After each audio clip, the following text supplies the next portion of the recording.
Hindi na nagpaawat ang mga international cruise lines na isama sa kanilang destinasyon ang isla ng Boracay sa muling paglayag ng mga ito matapos ang pandemya.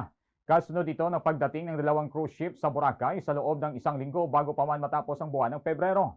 Ayon kay Mr. Nieben Makirang, Officer in Charge of the 4th Cruise Ship Operation and Special Project, ito ay resulta ng pagsisikap ng lokal na pamahalaan ng Malay Aklan, stakeholders at iba pang kinaukulan na ma-showcase ang Boracay bilang isa sa mga nangungunang destinasyon ng mga lumalayag na cruise vessels.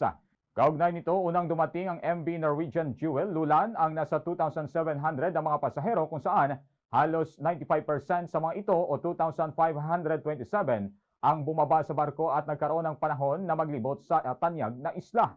Samantala, muling bumalik ang MV Westerdam na may 1,900 na mga pasahero na kung saan umabot din sa 1,700 sa mga ito ang bumaba mula sa cruise ship at ninamnam ang puting buhangin at malakristal na tubig dagat. Dagdag pa ni Makirang na sakay ng dalawang cruise ship ang mga European, American, Asian tourists kung saan nakitaan ang mga ito ng magalang ekspresyon sa kanilang paglilibot sa Boracay. Sa kasalukuyan, tuloy-tuloy pa ang pagsadatingan ng mga bisita, turista at bakasyonista sa Boracay na nakadagdag sa libu-libong bilang ng tourist arrival bawat araw. Meron tayong cruise ship na dumating. Ang pangalan po ay MV American Western Dam, no? Ang capacity nito ay nasa 19. May dumating din na cruise ship sa atin, itong Norwegian Jewel, no?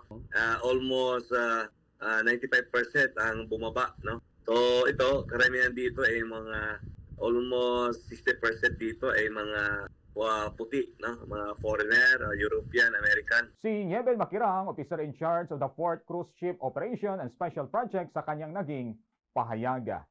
Para sa Bombo Network News mula rito sa Bombo Rancho Calibo, Bombo Michael Alano nagulat para sa #1 and most trusted radio network in the country, Bombo Rancho Philippines. Basta Radio, Bombo!